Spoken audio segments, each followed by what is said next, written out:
Good evening.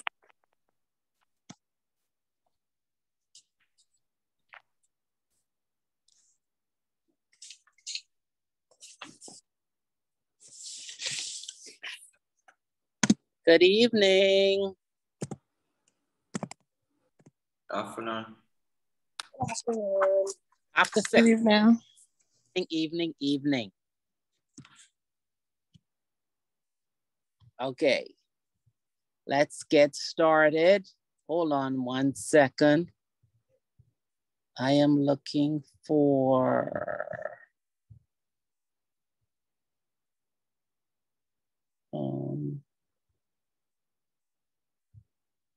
okay, got it.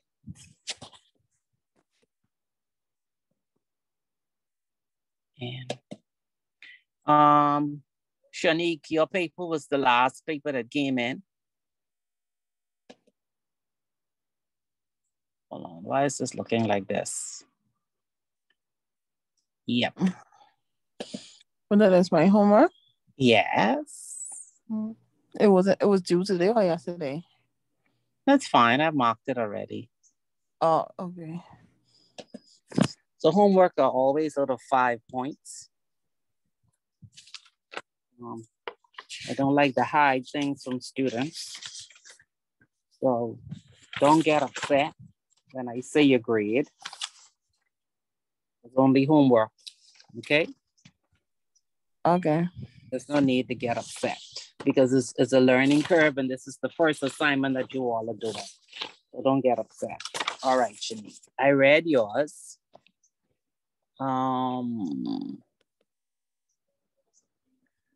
And I gave you 1.5 out of 5.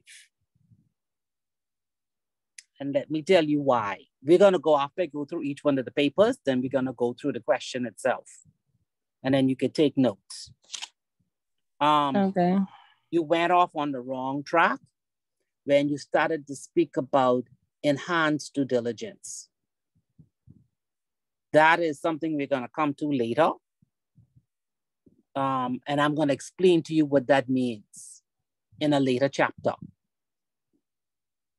But that does not apply in this scenario. So that took you off on the wrong tangent altogether. So if you were doing this in an exam, you would have lost a lot of points. But as I go through it, when we finish going through the answers I got, and then you will understand how you need to approach a banking law question. Okay, so keep that in mind. You have the copy what you did handy, right? No, because I did that on the computer. I have it saved at work. No matter. But I mean, I could pull it up on my phone. Yeah, you could use a fresh sheet. Okay. Next one is Ellen. Ellen, I see you used one case. I saw you stated the principle for your case of commissioners. Like in many others, you jump straight to the father and the reference. And there are some other points that you needed to mention before you got to the father and the reference. Okay. The point about asking additional information from other financial institutions, that's a good point.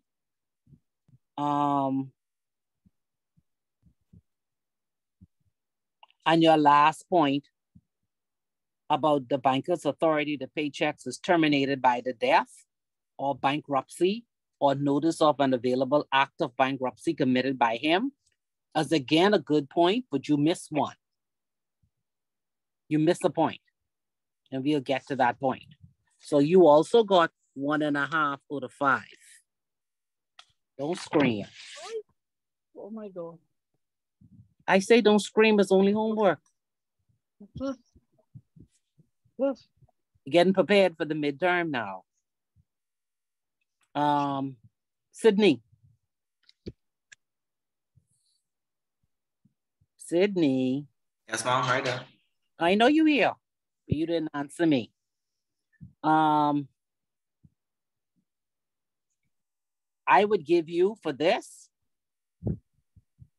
and I'm being generous, 1 out of 5.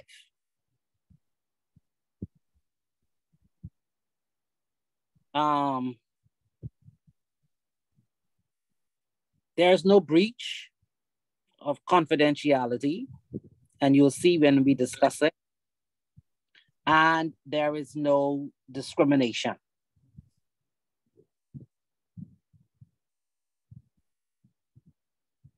So we'll talk about that also. Or you could remember your 2 points for when I go through the question. Nadia is on. Nadia? Yes, Mom. So you also got 1.5 out of 5. Oh, wow. That's a good grade. 1? Mm-hmm. Wow. Better than getting 0. All right. First, you went wrong by saying that she provided misinformation. You gotta go up there, see all of them, everything on this. Yeah. Okay. I'm glad you used Foley versus Hill. That was a good introduction. Oh, you ain't come on. Okay. Then you spoke about Jameson versus Swiss Bank, and you just say it summarized the rights and the duties. You don't take the manager. So you have to learn in banking law that when you're referring or you're dealing with a particular issue, you have to speak to the rights and duties that are applicable to the issue that you are addressing. Okay. All right. Right, that could be from Then, this whole issue here with negligence. Judy with him? Yeah, the issue with negligence. It's in reverse. Okay. That's in reverse. Okay.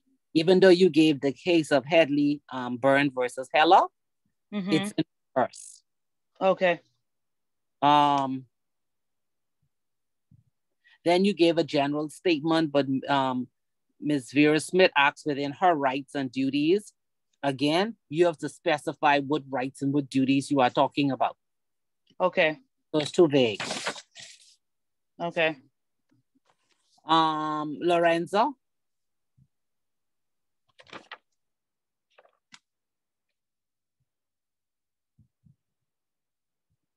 Lorenzo is on. Hi. Yeah? That's fine, I'm here. Okay, all right. So looking at your point 1, you made the assumption that Mr. Smith reference was already given. But the reference came afterwards. Then in point number 2, you stated the process, right? But then the process doesn't align with your statement surrounding it. And I'll explain this to you as we go through the answer. And then your 3rd bullet point, I don't know what off-board means. That's not a banking term. Close the account. We use it where we were. I'm not sure. It's either terminate or de-risk. There's onboarding, but I've never heard of offboarding. It's terminate or de-risk. But I mean, if your bank uses offboarding, has never heard of it.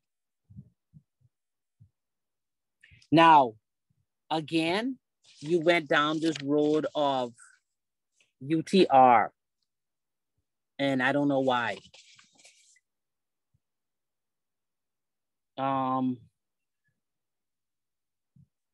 We're gonna do due diligence later down. But you're gonna have to explain to me why you would want to go in that direction and what is so unusual. Okay. Yeah, because I don't see what is unusual, and you use that word unusual. And you said it's based on her hastiness.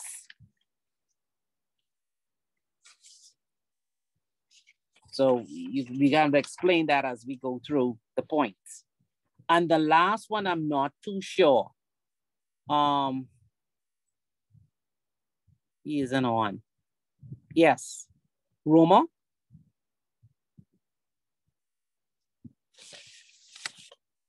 I think it's Roma.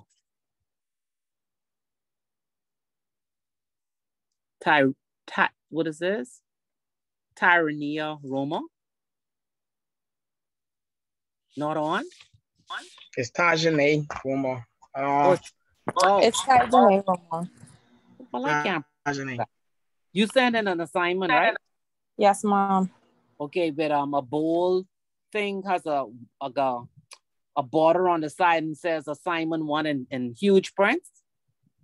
Yes, Mom. That's you. Okay, all right. Because the name wasn't on it, but it was on the other ones, and after I printed it. My apologies. No, that's all right. So, I didn't give Taylor his grade. Taylor, your grade was 1. Now, Roma, I'm sorry to say that I read your answers and it was not that bad. I gave you 3.5 out of 5. Oh, really? Wow. Yeah. Yes. Okay. Case law was missing. Okay. And some other small things, but you were able to figure this out. Okay. Yeah, you were able to figure this out. And so you'll see as I go through, look at your answer. And as I go through it, then you could see what you missed so you can add it in. Now, this question is typical of a question you will see on the midterm. For the finals, the questions get more complicated because the client is going to be doing more things than just one or have other issues. So let's start. Do I need to read the question again as a refresher? Please. Okay, so the question said, explain how you would deal with the following situation given your reasons. Ms. Vera Smith calls to open an account with your bank and tells you that her father has banked for many years and would be happy to provide her with a reference. You know Ms. Smith to be a satisfactory customer who maintains a large credit balance. Ms. Smith then tells you she has some bills to pay and asks for a checkbook immediately. She pays in a check for $150 payable to her, which she explains is for an article she has written for a woman's journal. You give her the checkbook. The reference is taken up with Mr. Smith, who replies that he has disowned his daughter, that she is thoroughly dishonest, and that the bank would be well advised to have nothing to do with her. So the first thing is, Vera Smith wants a checking account. So the first thing you have to establish is that she wants a banker-customer relationship. So the first thing you're going to state to show the marker that you know banking law and the premises around banking law is to state that the relationship between a banker and a customer is one of debtor and creditor, which was founded in the case of Foley versus Hill. So just by making that one statement, that gets you half a point. Because you're showing the examiner that you understand, or the marker that you understand, that banker-customer relationship. Who breathing hard? Oh, that's me. My bad. That's me. Yeah, that's me. No, that's okay. Yeah. Okay. No, So that's, yeah. as a matter of fact, you didn't turn in any homework. Well, actually, I did the homework. I just didn't turn it in. My apologies. Send it now. Okay. Alrighty. And then you could write your name. Okay. Okay. So after you've established that, so that tells me that, okay, you know this question is about a banker-customer relationship. First thing, to make that statement, you need the case of Foley versus Hill. Now, what do you think you should write about next? Anybody?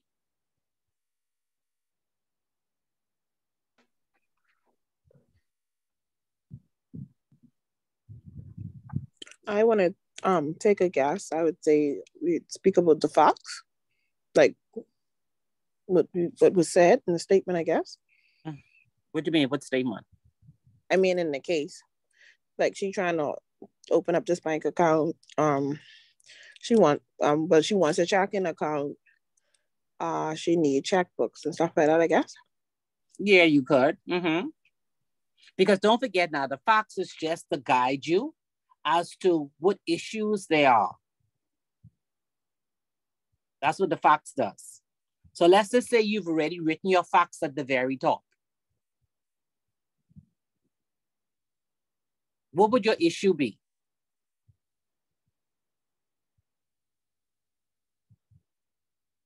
What questions do you think need to be answered based on the scenario? Whether she had this was a contract. Was it lawful? Uh-huh.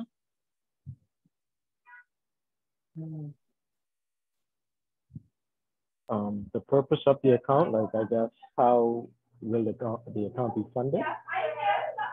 That is an issue, but I will come under the same point that she just raised.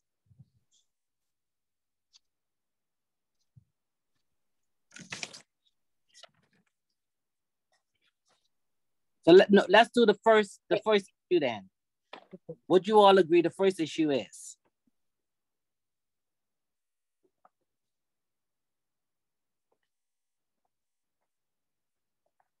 Is there a banker-customer relationship, right?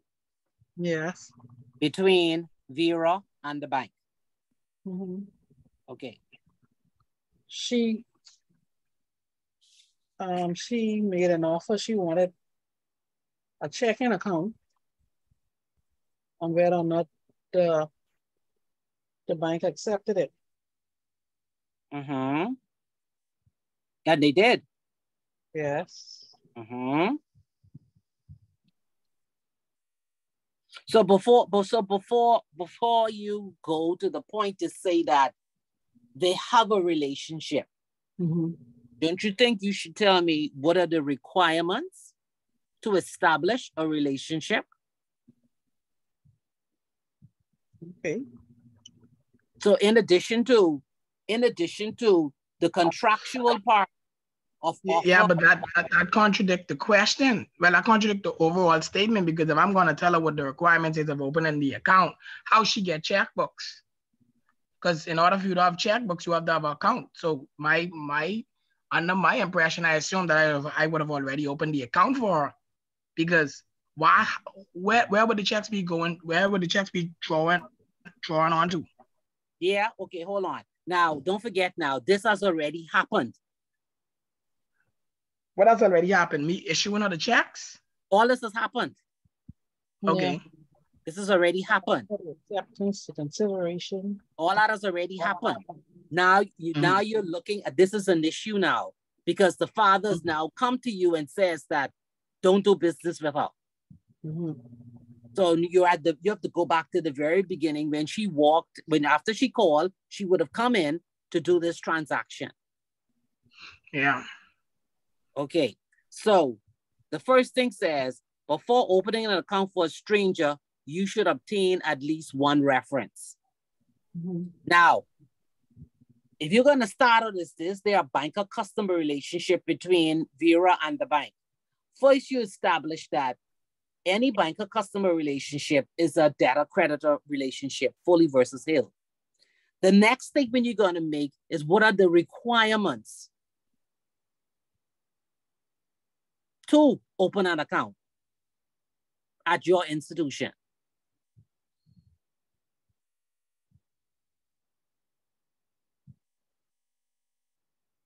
That's the next statement you're going to make.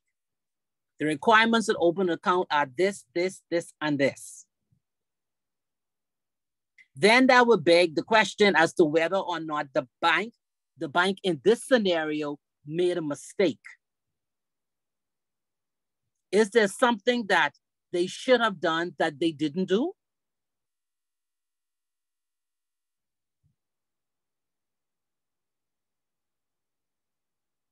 Repeat that for me, please. I'm saying after you would have stated that a banker-customer relationship is debtor-creditor, then you need to state what are the requirements to open an account. Knowing that the scenario is referring you to reference. So what is required for a customer to open an account at your bank? Well, at our bank, you're asking that question?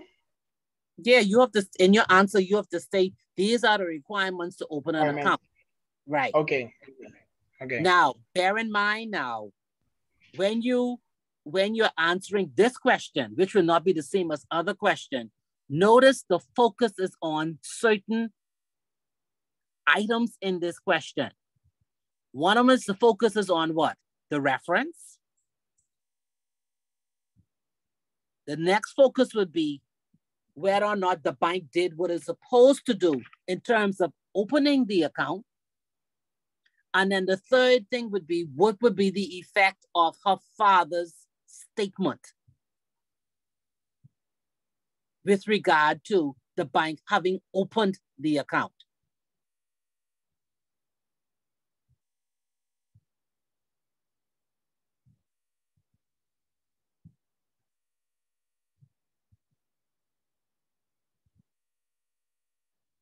So after you would have stated what were the requirements to open an account, then you need to see whether or not the bank followed its own procedures.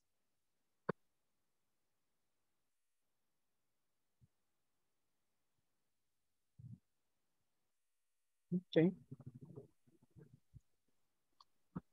So you don't have a reference. What is the repercussion of that?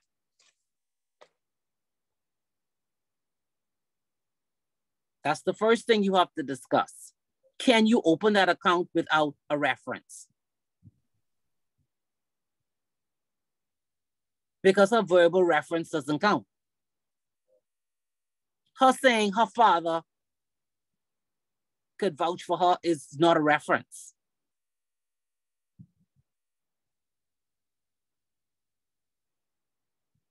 Now, the second thing in this banker-customer relationship is what? The bank allowed her to open an account with a check for collection. Because remember now, she is being paid for an article she wrote. So that means this is a check drawn on someone else's account. So what is the procedure for that?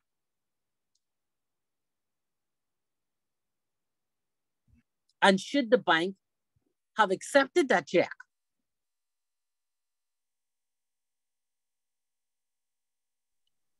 Ms. Archer, question. Would you have stated now, like these are steps on how we should have set up our answer? Yes. So after we were saying if the bank followed its own procedures, then next would be if the bank should have allowed her to open the account with that check? Mm-hmm. Okay.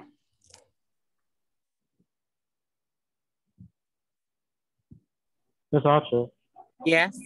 So the check, so the checkbook wasn't to pay for the article. The check that she provided was payment for the article that she wrote. Yes. Oh, okay. So I totally misinterpreted that then. I thought the purpose of the checkbooks was to pay for the article that she was writing. Okay. No, she wanted the checkbook to pay some bills.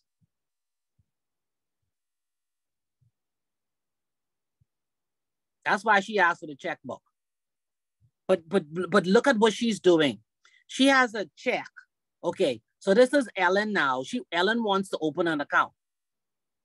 And Ellen wrote an article that Vincent is paying for. So the check is Vincent's check, payable to Ellen. She wants to open that bank account with that check. And she wants a checkbook so she could go and pay some bills. But that check is a check for collection.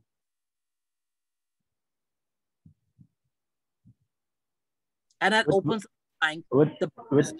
Sorry, what do you mean by collection? For collection? You don't know if Vincent has that money on his account. Okay.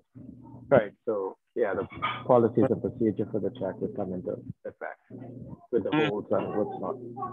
Exactly. You know that there's no risk of conversion because the check is payable to Vera Smith. So the element of fraud is not there. You would have checked the check and you would notice that there were no markings on the check. No one tried to change anything. Words and figures were correct. Date was correct. Some people did mention that in their answer.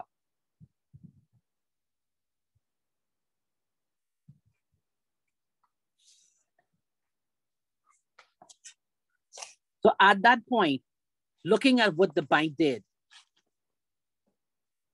what you think their first conclusion should be?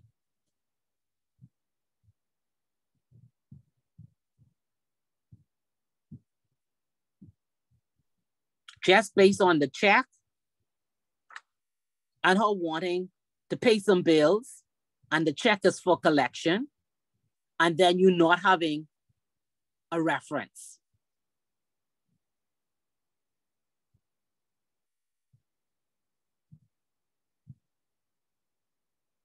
What should have been the next step?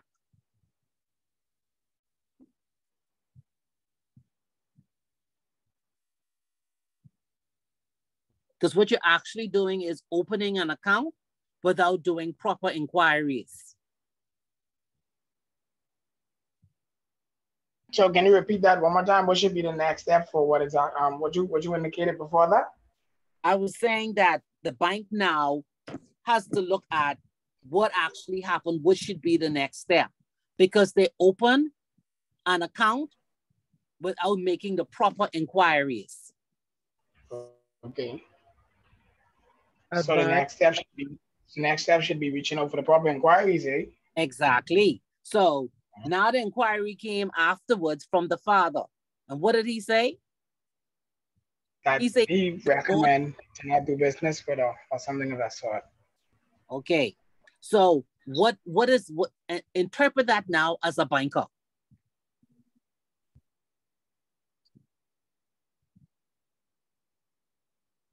Well, I mean, overall, like looking at it, she indicated that she would utilize her father as a reference. However, I highly doubt that she figured her father would have written a negative commentary on the reference. So it's two ways to look at it because we can't discriminate. So we still need to stop assess. Stop right there. You use that word discriminate again. What does that mean? What does it mean to discriminate? I would say to come to a conclusion based on how you feel about the person, I guess based on references or what was said, or just from a bad history. So basically, just going based off what you think or what was told or what was said to you, not getting to know the person yourself. Okay, but you're a banker now. Yeah, so think like a banker. So what I would have done, I would have reached out for an additional reference or two. Okay. I would have reached out for another reference. That would be your conclusion. That would be your conclusion. Part of your conclusion. Okay. But before you get there, no, I want to go back on this discrimination. Okay. Now, when you speak about discrimination, I understand where you're carrying that, right? But that discrimination, Let me see how to put this. That act, based upon what her father said of disowning her or that bad reference that he's giving, doesn't equate to discrimination. Discrimination really refers to categories of people. Remember, you could discriminate against race. You could discriminate against someone by age, if you're saying the person was too old, or you could discriminate on sex. Like you might say, the father might have said, don't do business with this person because they are a T or the LGBTQ. Or you could say, you could discriminate on disability. Okay, I understand. I fully understand. Don't use that word. Okay. So when the father makes that statement and the father has a satisfactory credit reference with the bank,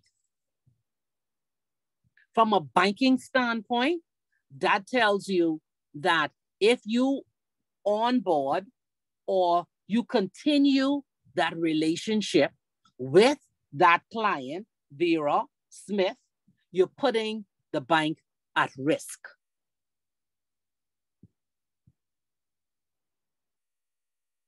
So even though the way in which the father said it may have been exaggerated, the point is that you have been alerted that having that person as a client is risky. But Ms. Archer, so can we really use the data as a reference? Because what if him and Vera are, I guess, like on bad terms, then he can say whatever because Exactly. it didn't. So can we really use his reference to really form a bias in regards to Ms. Smith? Well, you see, in your conclusion, you could then say that based on the father's reference, it gives a bias against his daughter.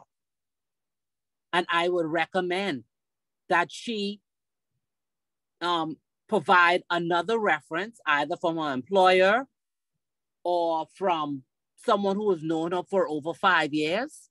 You can put that as your conclusion, because then it shows that you understand the steps it takes to remedy a solution where you have a client who's already been onboarded, but steps have been missed. And one being that you didn't do proper inquiries. Because remember now, once you onboard a client, or even if you're onboarding a client, you always have to think as a banker of the risk. The risk to the reputation of the bank and the risk to the brand of the bank.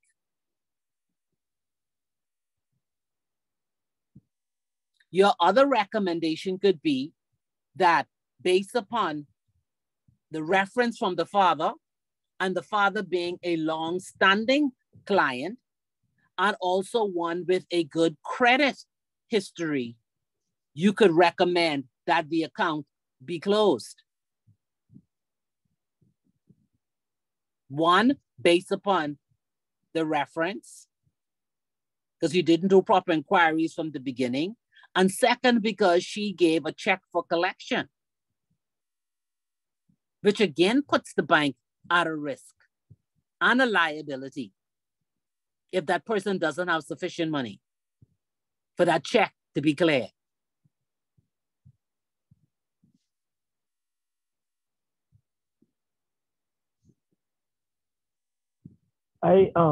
Before you continue, what is the in regards to open an account with a check for collection? What are the necessary I guess steps in opening an account where the initial source of deposit is a check for collection? Because now, I think at my bank we do it a bit different, so I don't know. No, but every bank is different. Every bank has its own policy and procedures. Right. So if we answer the question based on our practices. Right. So what No, I'm not saying, today. Tomorrow. what I'm saying is when you answer the question, you could answer the question based on the premises that they have provided, or you can answer the question based on your own bank's policy. So you could have started out by saying at the very beginning, when you gave the process for establishing a banker-customer relationship in your bank, that my bank will not accept such a check to establish a new account. And in this case, since this bank's policy provides it, it should have followed the requirements to have proper inquiries to establish the customer and Right, that the so that, good character. right, but what I'm saying is, okay, like let's just say Miss Archer came to us to open up an account. She had an RBC check. That's another bank. So we would still open the account with the check. It's just that Drawn on my account or someone else's account? No, the check is made payable to you, but it's drawn off somebody else's account. Okay. But still open the account. It's just that, you know, the account wouldn't be officially open until that check clears. Okay. So we would still go throughout the process. Here. Right, but that's the point here. She utilized the account before the check was cleared. Okay, that part I get. Okay. And that's the urgency that threw some of the students off, because that's when they went to unusual, because she was hasty. But she was just simply broke. Question was, Acha, when you say she utilized the account before the check was cleared, so meaning that she had access to the funds? Yes, immediately. So could it be a case where maybe the check that she opened the account with, maybe that person had an account with the bank, like and it was cleared that same time during that same process? If you want to go on that road, then when you begin your answer, make that assumption. Oh, okay. State it. Okay. And then I would understand why you're going in the direction you're going in. Yeah, I have a question. In terms of how we're answering the questions, I feel as if we're answering these questions based on the knowledge we know from our banking policy standpoint. So I guess do you think we should read central bank mandate thoroughly to I guess answer these questions? Because based on your answers and based on what we know, we clearly have some kind of miscommunication in terms of what's supposed to be done inside the bank. No, you got to give me an example. We don't even ask for reference. That's number one. So when you said a reference in terms of thinking at it from a banking perspective, along with banking law, when opening an account, we don't really ask for references.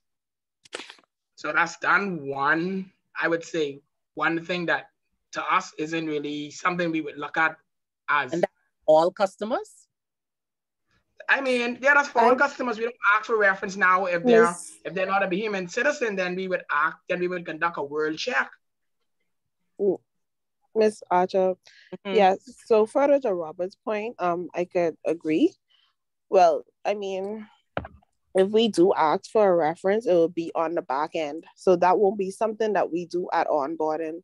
So if we ask a customer, like say we're onboarding a customer right then and there, if we ask a customer for a reference, it's not something that we're gonna call a reference right there in front of the customer to find out, well, hey, is this customer reputable before we onboard? So that'll be something we do on the back end, and very rare do we do that. And to Robert's point, when we do ask for references to onboard a customer, it'll be if the customer is not a Bahamian citizen. So for example, like temporary residents, or even if we onboard a non-resident, we love to get their references from their bank, where they bank, wherever they live or wherever they're from, in situations like that. But very rare do we get references for Bahamian citizens. So how I feel like how some of us answered the question is based on, because we don't necessarily use references like the dad's point, well, him saying that his daughter is such and such, like it will play a factor, but not a major factor, if that makes sense. So at the end of the day, using what you just said, how would you risk rate Vera? Boy, it wouldn't be much. Our risk rating is high, medium, and low. I'd say she's a medium. You see, she's moved from low based upon what the father said, correct?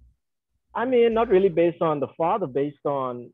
Well, the system would assess what our risk is, really. So we don't determine our risk. The system would automatically generate a risk.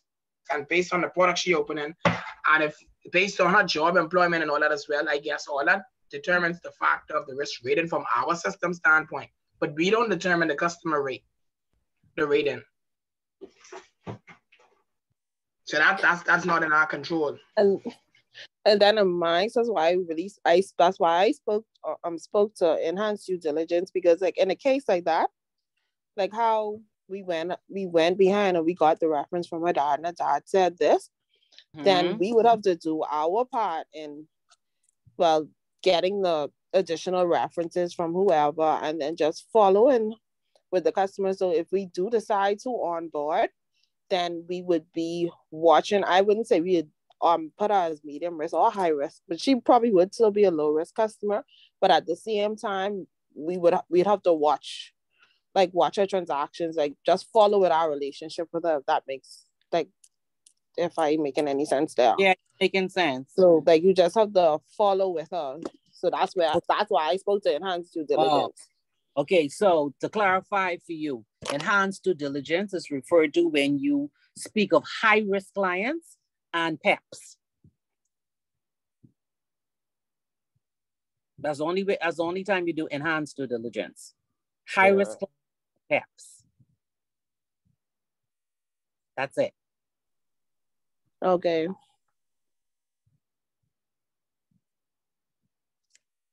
So I know the central bank has been trying to relax the requirements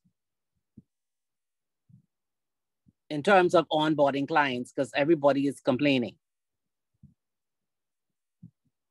But but this request for reference, even though you don't do it in the commercial banks as a norm, in other banks, a reference is required. And that's why I asked if we need to read the central bank overall banking policy when answering these questions in terms of our banking policy, because that's why I say it seems as if it's a bit, I mean, in terms of risk, like the AML portion of it, it may be similar, but in terms of just onboarding the account, it may be a bit different, or certain process may be a bit different. So in terms of how you would expect us to answer the question, we wouldn't even think that way, because especially for bankers who've been doing this for about a year or two or more, we don't know it to be this way. So in terms of how we answered based on experience and not from the central bank policy standpoint. Okay. No, that this isn't central bank. When you're talking about, well, it's central bank, and add to that the FTRR and the FTRA. Remember chapter 1? They all go together. So you have the Financial Transaction Reporting Act and the regulation that speaks about the verification of your clients. And central bank has actually made it more relaxed for Bahamian clients. But depends on what you're doing and which type of licensing you're doing it with. Some of them require references.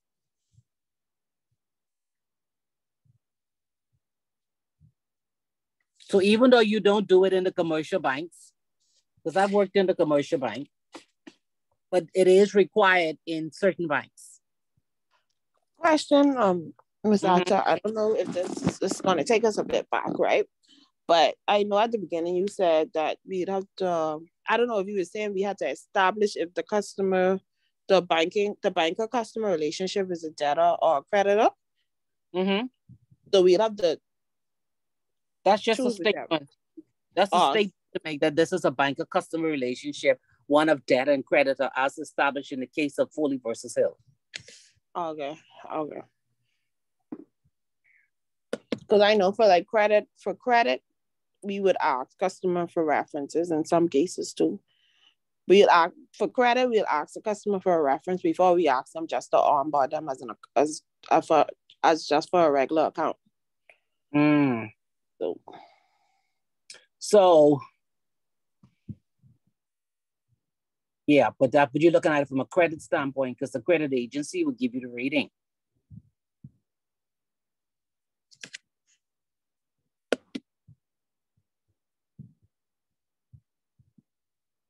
But in other banking institutions, they actually ask you when you go to open an account, you have to have a banking reference and a credit reference and a character reference. So suppose suppose it's like your first bank account, like you're fresh out of school or whatever. So how would you have a credit reference or banking reference? But then it'll be not, well, then you have to explain where your money is coming from.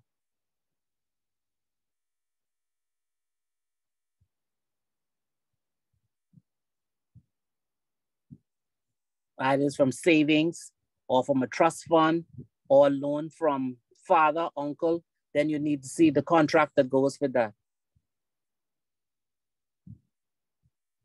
So basically, if they're employed, then the job letter would be a requirement then? Yes. Wow, okay.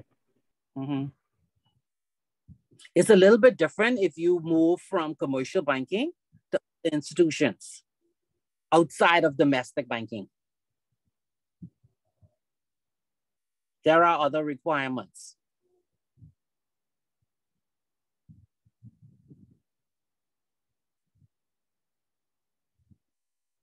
And one of the main things is whether or not they actually have good character. So a part of that, like we were saying earlier, with that good character, even though you get the reference, you still will go and check to see if there's any negative news on that person. But that is not enhanced due diligence. That is just still a part of just KYC, knowing your client, to see if there's anything negative out there on the person. Now, if you find out information of bankruptcy or fraud, some criminal arrest, then you're going to move into enhanced due diligence.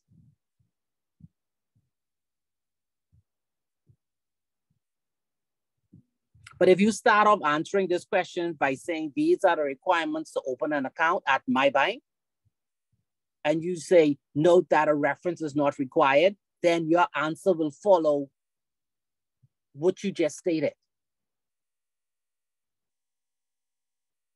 I'm not going to mark you down because your company doesn't require a reference. What if we don't like how she got the check? The same thing. State what the policy is. Right. So we don't require job letters. It's not mandatory for us. Right. So if a customer comes, they say, well, you know, I just got employed at Bahama. We just go word of mouth, basically. Okay. And so when you answer your question like that, the question you have to consider after that is, what if something goes wrong? What if Bahama calls and says, no, I don't know this person? And I guess in an instance like that, we, I guess, reach out to the customer, you know, using the contacts that they provide. And then I guess we'll ask them. And what happens if when you call the number that has been provided and it answers? no one answers, or it's not a valid number, Not a valid number, yes. then we'll terminate that account. Okay, good. We'll close that account. But in a case like that, at onboarding, we would discover if the numbers and all forms of communication we have for the customer, we'll ensure that those are valid. So if a customer gives us an email, of course, we will verify before onboarding, as well as the telephone contact that they would have provided to us as well. Yeah, and then they could still close them and change the number. Yeah, well, at that point, they'll have to get off board. Yeah, but I mean, it can be done. They do that. They're known to give fake numbers. I mean, you won't see it much here in the domestic because it's small. But in other banks, you see a lot of things. A lot. Okay? There's no need to panic. Once you state your policy, then you answer the question based upon that. And so if you follow what you said, that, okay, you just go by word of mouth, you always have to think that there's a risk in everything. Right. So just asking in regards to like the midterm and the final, if we have like similar questions to the first assignment that we had, and if we go based on our policies and we state that, how are we created for that? Because I mean, I'm pretty sure all of us want the highest marks possible. Mm-hmm. I'm pretty sure that the grades that we received today came as a shock to most of us. Oh, this only homework. Yeah, but homework, like you say, sets the trend to see if you understand what's going on. Because right now I feel lost. I feel like that's my first class. Why? Because I got a 1 out of 5. That's crazy. And I mean, like you say, it's a learning curve. But so how would we go about answering like questions on the midterm and stuff like that based on, our policies? If it's not like we're going based on like strictly the book or whatever materials are provided. No, you're going to use your policy because you have to be able to apply this when you go back to work. So everybody's answers, I guess, who works in different banking institutions would vary then. Yes, they should state what policies are and how they would address this issue. Okay, so it's not going to be marked from, I guess, like a centralized point, but like based on our policies and stuff like that. Then yes, it's based on your policy. So like the same how you just mentioned about the Bahama thing. Then the first thing jumping in my mind is what if Bahama says no, we don't know, or what if this phone number is invalid? Right. And those things I expect you to cover based upon the policy that you state. Okay. Yeah. So everybody's policy will be different, but the minute I read it, I know exactly what direction you should have gone in based upon your policy.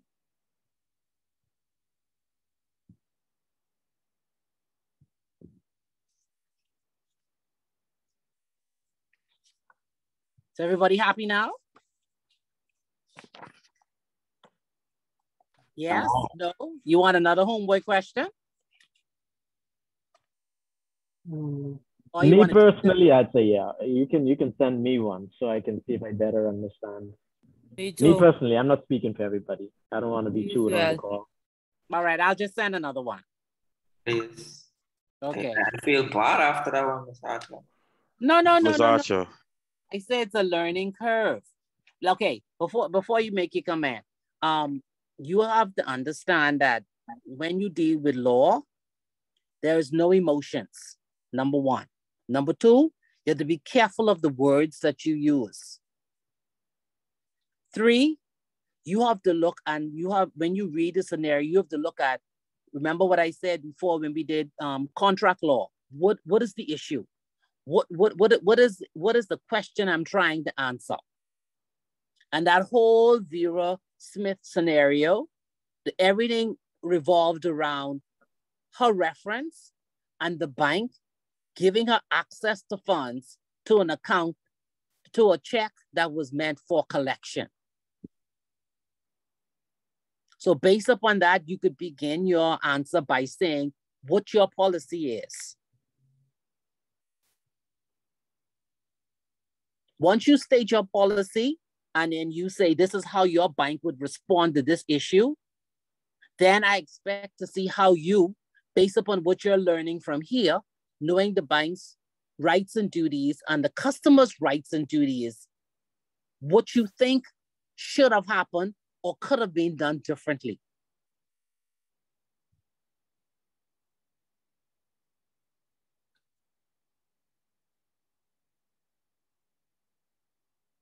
So that's how I need you to explore these questions when they come about.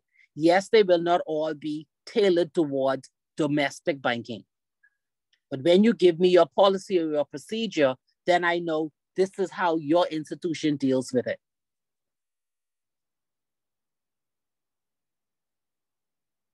And I want to see if you're thinking in terms of banking law.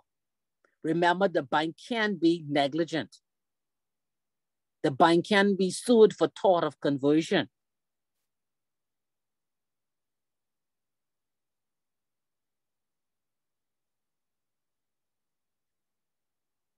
So that's how I want you to begin to think. Someone else is going to say something. Who was that, Vincent? Yeah, I just have a question. I don't know if you have my email address, but I did not get the question again. I emailed you Saturday, Sunday. I didn't get a response. I sent it today. Yeah, I know. I saw it this afternoon. I asked my wife to do it, and she Yeah, told me you sent it to her, and like I just got it basically when I got off tonight. that's all right. You can still So I want to know how I could prepare, but I do want another question to see like where I'm at, because like everybody else already done it. So what's your email? My name, Vincent Maki 2, the number 2 at gmail.com. Vincent Maki number 2? At gmail.com. Okay, all right. All right, ma'am? Okay. Yeah, I add your name in it. Okay. All right. So everybody happy now? Yes? Good news, happy is the correct term. I good. But why are we sad? Ellen, how are you? You good? Yeah, good. I mean, that was a punch in the gut, but all right. Say a punch in the gut? What does that mean? 1.5 or 5? Oh my God. I don't mark easy now. Yeah, I see that. Okay. We can get better. No, you will get better. Yes, I know.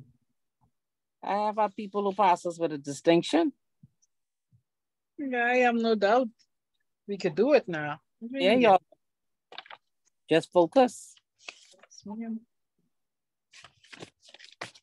Should I take off some points for spelling mistakes too in grammar? Let me know now. Miss Archer, I think it wouldn't be no points left to give if you do that. Come on. It ain't that bad. Oh my God. It's not that bad. Come on. Should I move on to the next chapter, or you just want your homework and try again?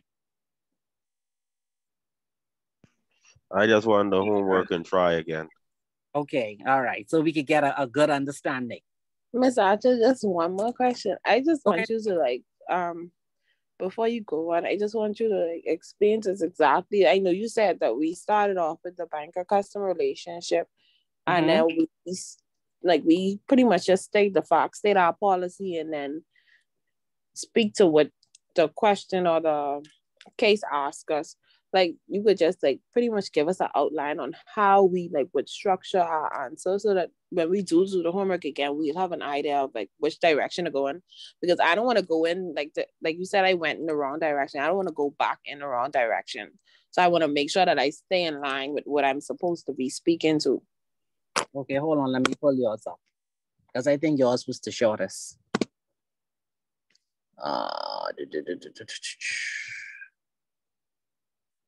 Every time I look for this thing, I can't find it, and it's here, Oh, got it. Okay. This is you. Okay.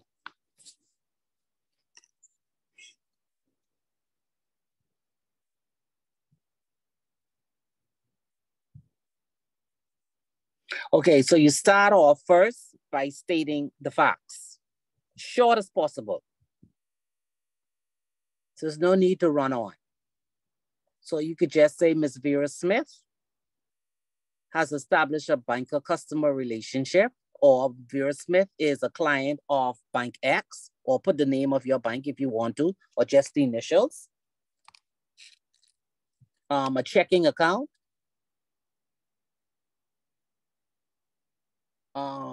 Without obtaining a reference. So she's opened an account with Bank X without obtaining a reference.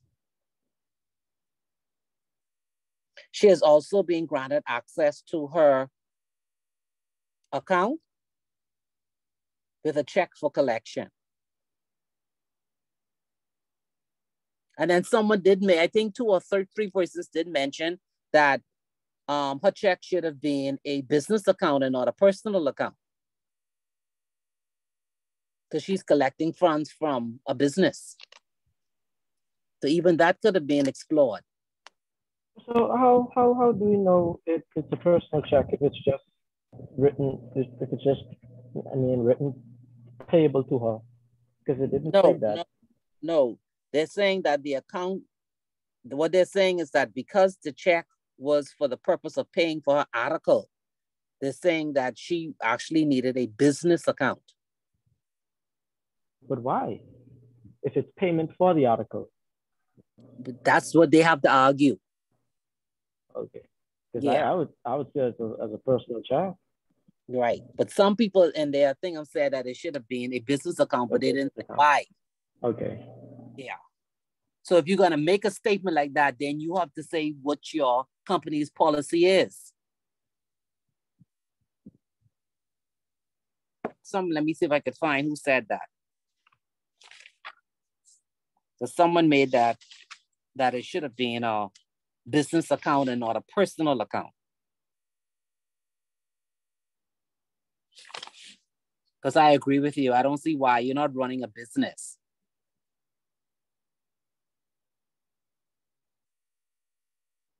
But it's one of these.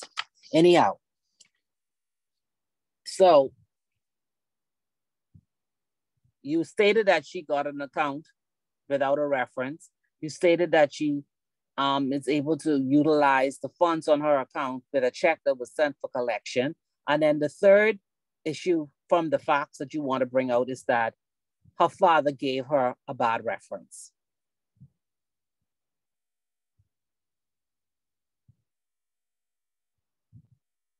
So those are the facts. And you said to answer the questions in the exact order the scenario is written, right? Yes. Okay. So now the question is, one, and again, it depends on what your policy is. So let's just go on the premise. One, you could say whether or not a reference was required to establish a banker-customer relationship at Bank A. Two, you could say the next question could be whether the opening of an account was against the bank's policy for a check for collection and immediate issuance of a checkbook. And your third issue could be, what would be the impact of the father's verbal reference to the establishment of that banker-customer relationship? Or you could make your third one question could be, what should the bank's action be based on the verbal reference given by the father? And those are the three questions that you're going to answer. So your next paragraph should be the bank's policy based on each one of those issues. One, whether a reference is required, what is required to open an account. For the second one, you could talk about the type of accounts that can be opened, or if there's any added feature for someone who wants a checking account. You could also add in what are the requirements in terms of the consideration for establishing a banker-customer relationship, such as having a check payable to you from someone else. Does your bank allow you to do that? And then the third one is, based upon the answer in your first one with regard to references, the third one is, does the reference from the father really count towards the relationship? Does it have any weight? If it does, what? If it doesn't, then what?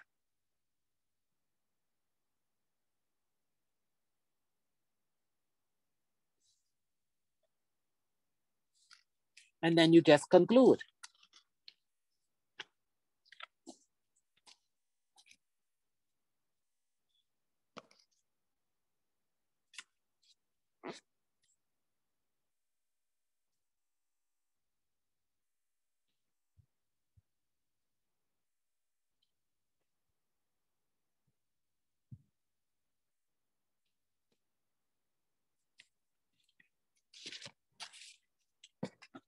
I hear silence.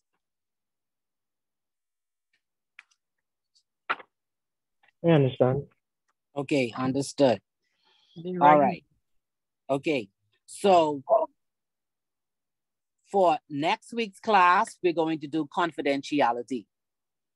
And you're gonna have to write notes in some instances, and your writing of notes will depend on what you think you need to add. So I need you to read chapter 5. So when I begin the lecture and there's something missing, you could either tell me slow down so you could take notes, or you could listen to the recording afterward. But I think you probably want to make some notes and also listen to the recordings.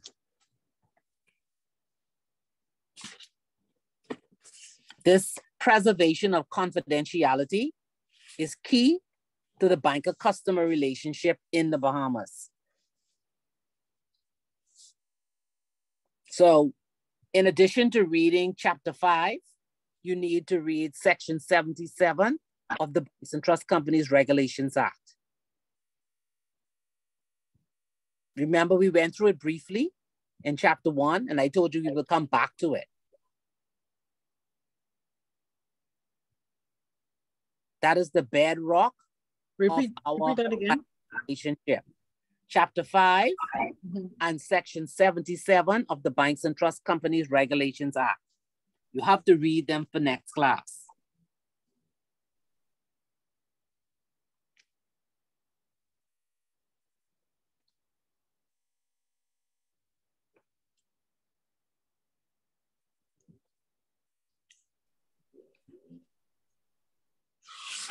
And I'm saying that's the bedrock of our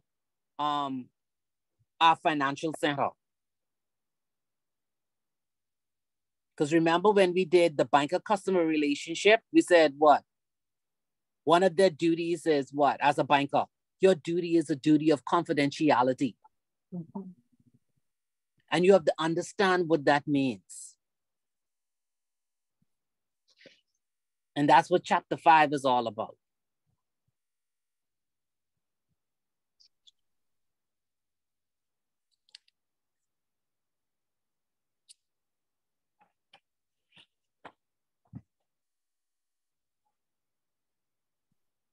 So chapter 5 will build on that relationship between the banker and the customer.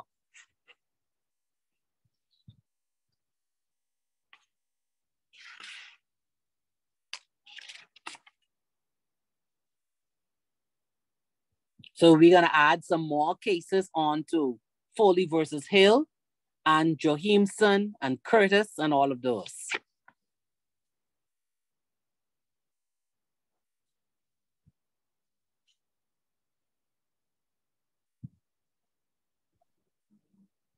And remember, whenever a customer signs on to the bank's mandate, that makes the bank an agent of the customer, because the bank has a duty to carry out the customer's instructions.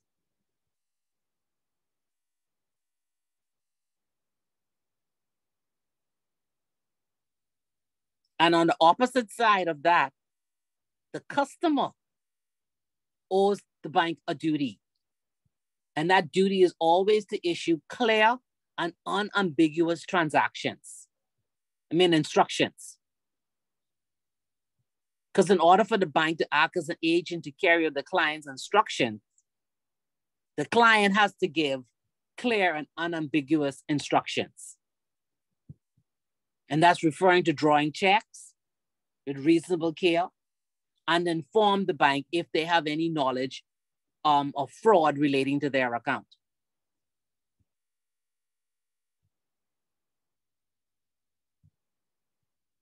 So one of the core duty of the bank is always to obey its customers' instructions. But of course, he also have to be mindful of other incidental services that he provides to his customer, because those incidental services can lead to other duties and also liability on the bank.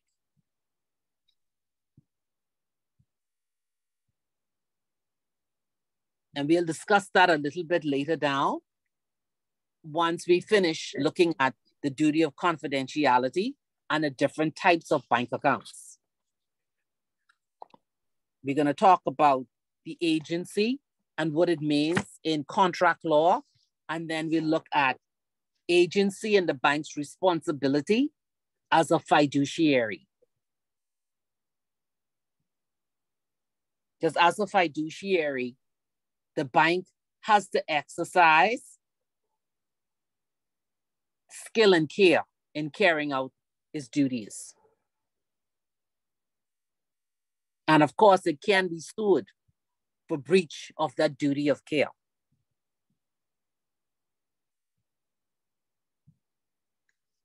Any questions?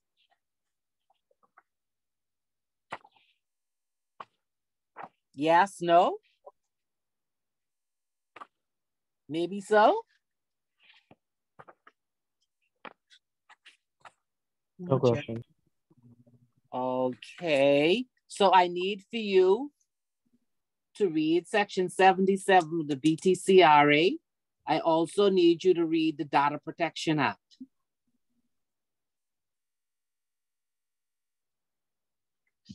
If you've never read it before. What was that first one? It's a crime. Section Section 7 of the 7 of the Banks and Trusts Regulation Act, called the BTCRA, and then the Data Protection Act.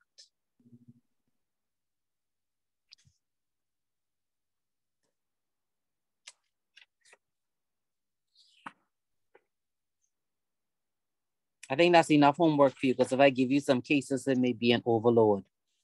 And both of those acts can be found in the books provided by us from BIPS, or we have to search it up online. I sent them already. The only one I didn't send was Data Protection, correct?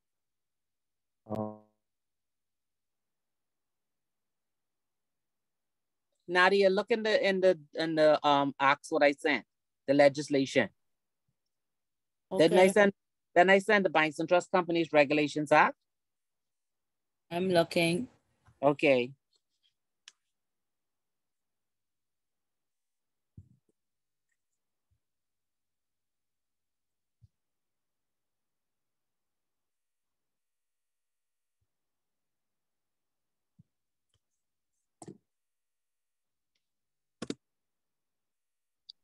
You don't see it? I see bank and trust company regulations. Okay, I think data was the last one I didn't send. Yes, you sent data protection. Okay. So what, can you forward it to Vincent? Okay. Vincent Maki, #2 @gmail.com. Okay.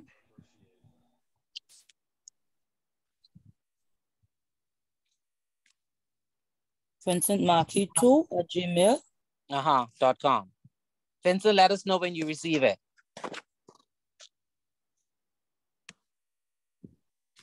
Sent.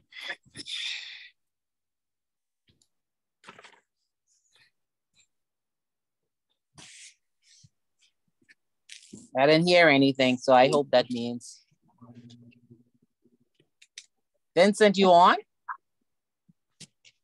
Yeah, I'm here. Okay. I'm waiting for the email. You got it? No, I'm waiting. Okay, wait for it. Ms. Archer, the Yeah. data protection, privacy of personal information, that's the Data Protection Act? Yeah. Mm-hmm. Okay then. All right. All of you should be familiar with these.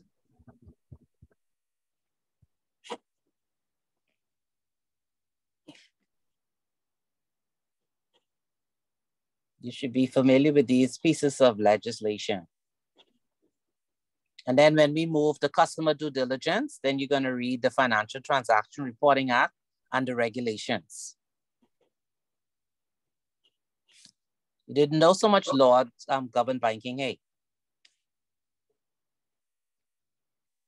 Not at all. Yeah, it's a lot of laws. And in addition to that, you have common law, case law. Now, as we begin to, after midterm, we're going to be moving towards some other cases. Remember those cases I sent to you all? I sent 3. Those 3 cases you need to read because I have about 3 more to send. Is there a set date for the midterm as yet? Oh, yes. We decided that long time. What's the date again? I'll have to pull up my book. But I gave that date. Ellen is always on the ball. Between Ellen and Sydney, what's the date? I think you said the 25th. You said the 25th. Well, there you go. Too soon? Miss Archer, that's a class. That's the we have to go in person for that. Yeah. I don't think I'll be here. Why? I'm traveling. You can't be traveling, you know, to school. What? Yes. I have the same challenge. Who travels on a Tuesday? No, you travel for the whole week, Miss Archer. Travel on a weekend. Your one exam on the weekend? What? No, I say you travel from the weekend. Oh, who's saying what? Where's my calendar? Come. Let me look at my calendar. Hold on 1 second. Let me pull my diary. Now, oh, before I go to get my calendar. Normally, no, let me get my calendar.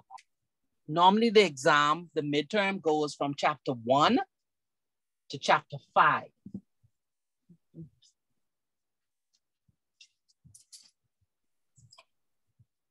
That's the usual. I normally stop at 5. So we're gonna do 5 next week. And then we have chapter 6, which is on types of customers. And then we go into chapter, where's 7? What's chapter 7? Trying to find chapter 7. Chapter 7 is customer due diligence. But normally the midterm is from 1 to 5. Any objections? And then the finals will be from 6 to 10? No, it's on anything. Wait. Okay. It's on anything. Okay. But more focus on from chapter 4 to the end. Okay. And you said the structure of the midterm is. You mean chapter 4 to the end for the first one? No. I mean for the final one, for the final exam? Yeah. Okay. Yeah, there's no for the midterm, you will have maybe 1 or 2 contract law questions. Now I may give you a scenario on contract law, and then I may give you, maybe ask you I don't know, definition or give you 2 scenarios on contract law. There's pure contract law.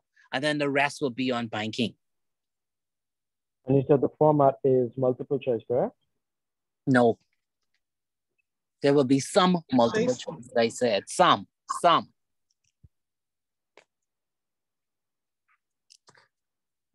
Sound like somebody want all multiple choice.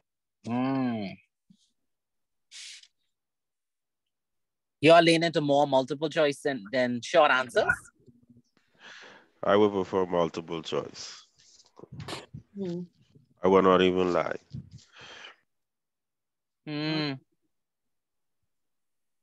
Put some bonus questions in there.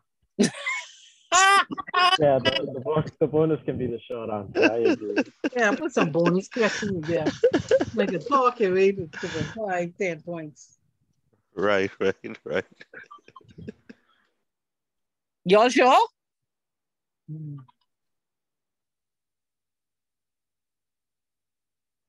You want me to tell you my experience?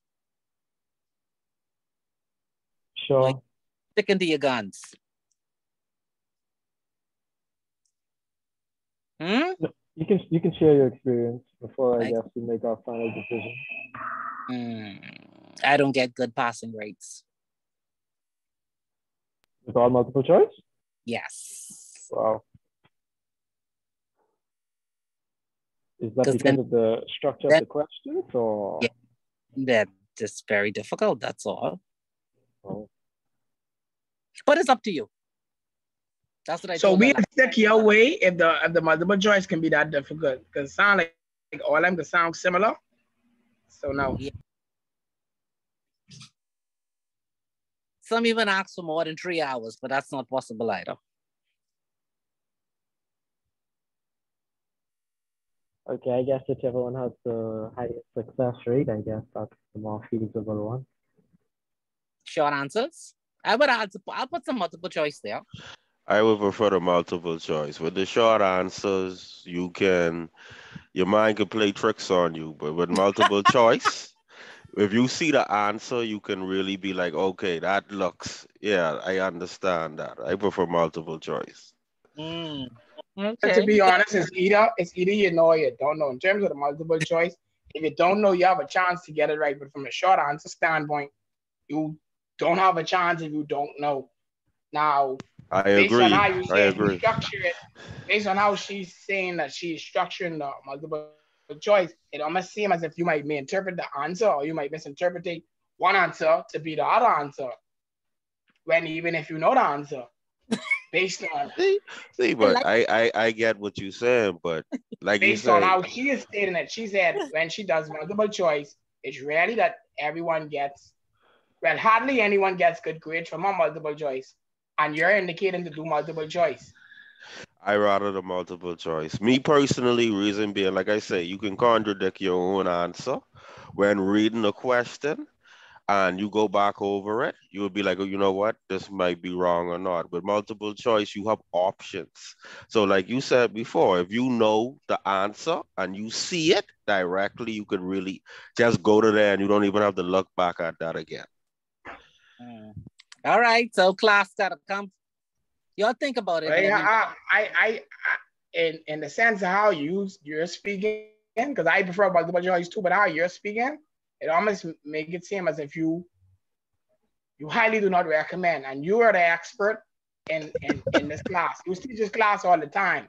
So I think I'd listen to someone with the most experience and to go off what I know, because it only makes sense. I mean, that's my standpoint on it. I prefer multiple choice, honestly, but from your standpoint, and you're the expert, we'll do it must be your way, because I tired of surprises. This class has surprised me every week. Honestly. And I tired of surprises. I can't take no more. I just have enough of work. It's actually making us nervous, man. No, man. I don't know why students always, I like to give students a choice. And I had a class and someone shouted they wanted fill in the blanks. I said, you want fill in the blanks? They said, yes. Why can't you give us at least 10 fill in the blanks worth 2 points each? Well, nobody got none of those points. So that was 20 points already gone. They couldn't figure out what they were for nothing. Then some asked for fill in the blank bonus questions. I say, you sure? They say positive. Well, nobody got them either. But don't let me discourage you. What you mean? You been discouraged me. You already discouraged everybody. You discourage everyone.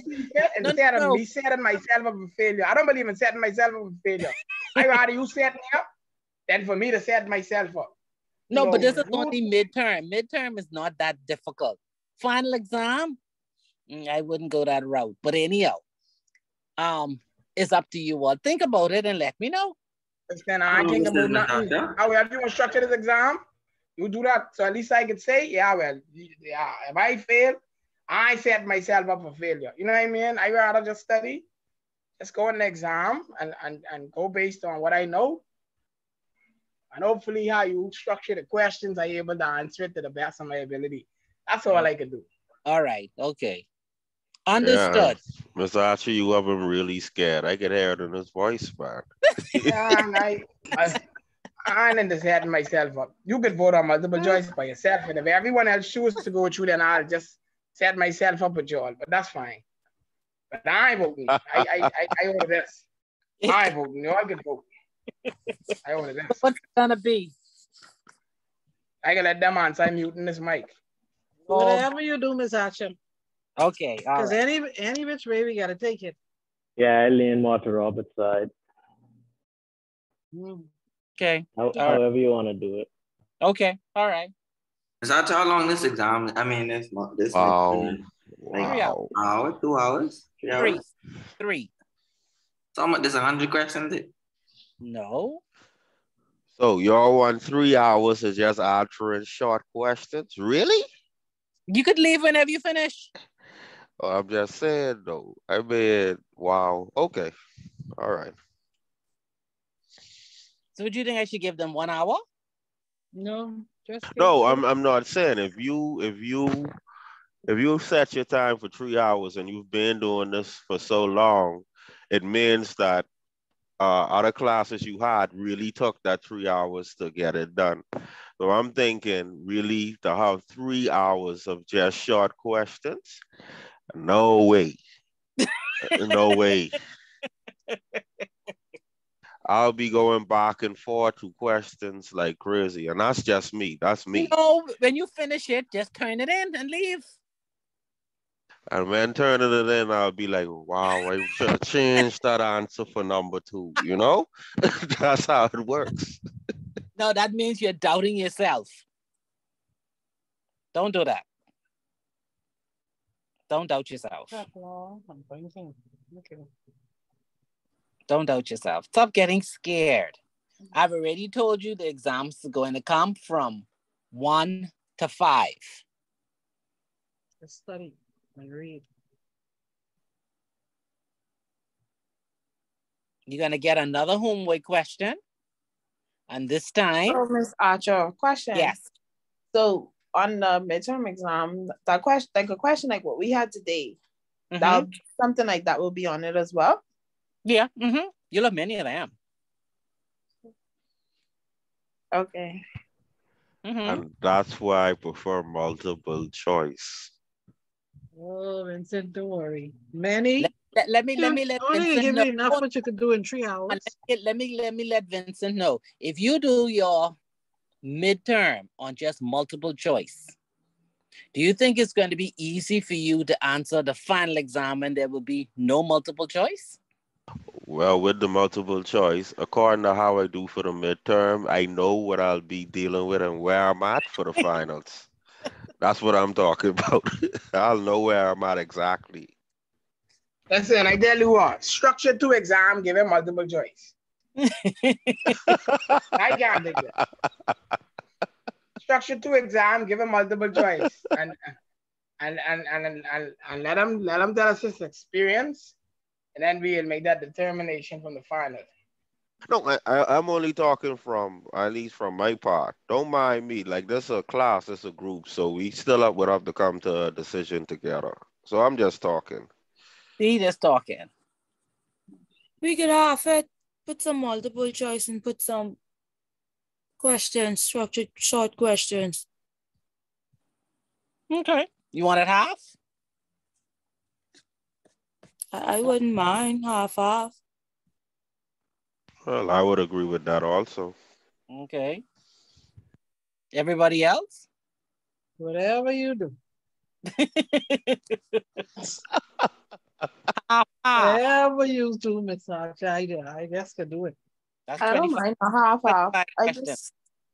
just want to have like once I go into the exam, I just want to have a full understanding and Mhm. how we answer in the structured questions. Like, so I guess once we do this homework again, then we should have a better idea Yeah, by yeah, next week.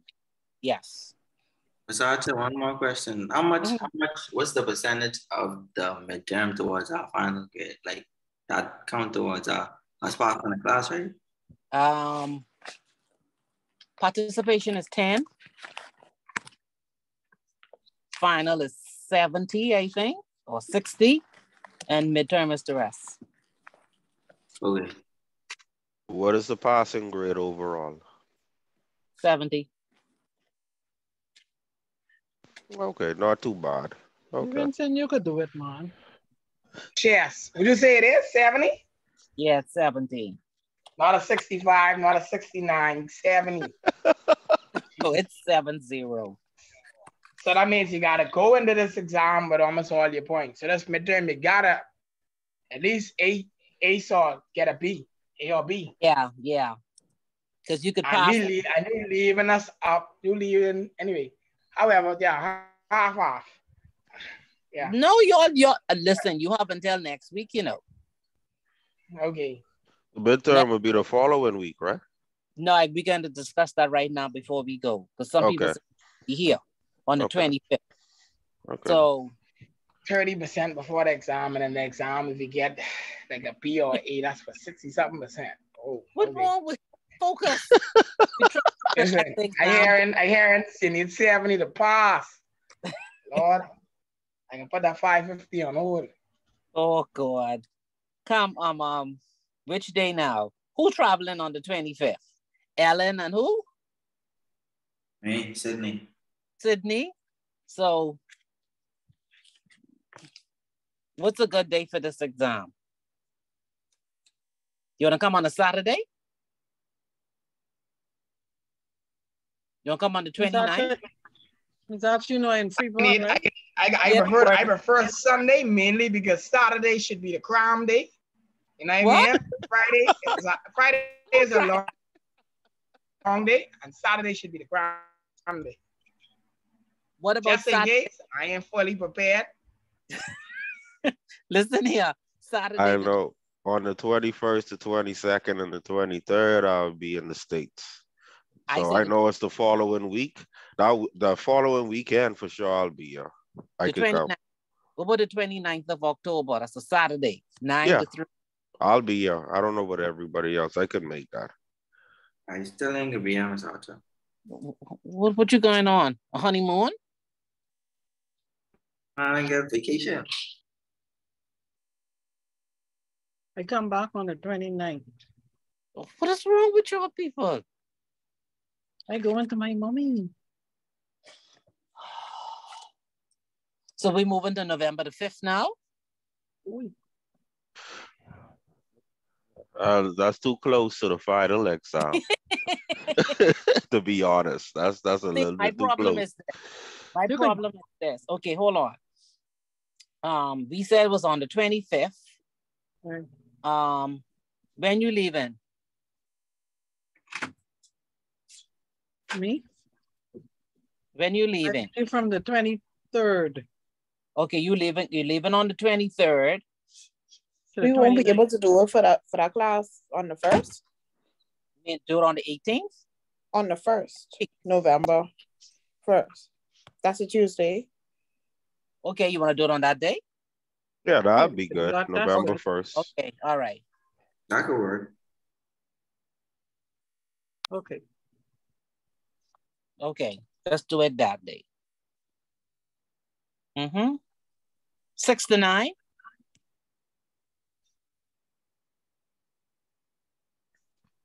Okay. Sounds 6 good? to 9. Okay. Yeah, 6 to 9. Okay. Please. All right. And who panicking with finals now? Yeah, that would be too close to final. But yeah, we'll go with the first. So everybody will be there. Because other than that, I'll have to write 2 exams or 3 exams, which won't be fair. Okay. I'll let the office know. Okay. Okay. Okay. 6 to 9, So, Ms. November. Archer, you're going to email us our homework then? Yes, ma'am. You'll get it tomorrow. Okay. All right. Don't forget me, Miss Archer. Miss Archer, just to clarify, so for the midterm, even though it's on the first now, we still only doing 1 to up 5. to chapter 5? Stop singing, right? Okay. Yeah, I won't change that. Okay. No, I wouldn't change that. Ms. Archer, I left a message for you. You did? Yes. Where? In the chat? Yes, ma'am. Hold on, let me close this. More, I see a 1. That's for after. Okay, all right. Okay, not a problem. Okay. Okay. All right, so everybody know what their homework is, right? Homework is becoming via email, and you need to read section 77 of the Banks and Trust Companies Regulations Act, and you need to read the Data Protection Act, and read chapter 5. And if you don't have anything else to do on the weekend, start to read the 3 cases, because I have some more to send to you. And I don't want you to be overwhelmed. Okay.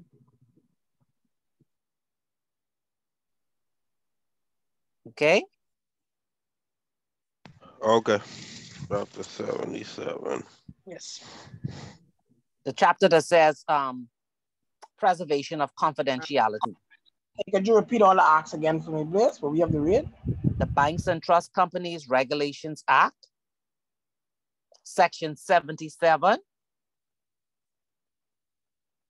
That's that section you need to read. And the Data Protection Act, the whole act, because it's not that long.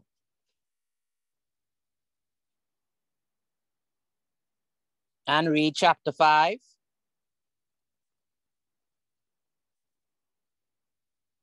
Because remember, I told you next class, you may have to take some notes, even though you can listen to the recording. But you may want to take some notes.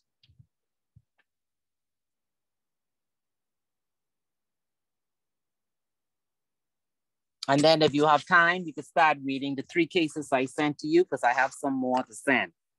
I just don't want you to feel overwhelmed.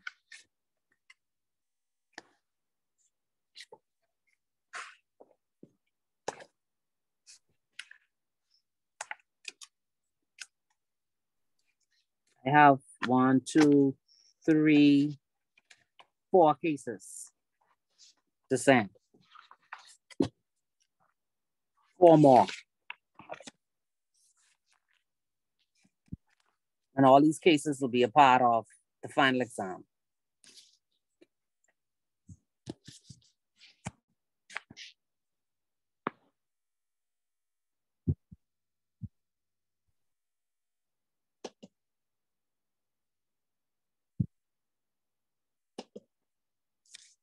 Okay? Okay. All right, so have a good evening. Yes, ma'am. And don't despair. Yes, ma'am. You could if you do well on this homework, you could get up to 5 points. It could be added to your midterm. Okay. Okay, okay. Okay. All right. All right. Good night. Good night, everyone. All right. Good night, everyone. Good night. Good night. Good night. Good night. Night.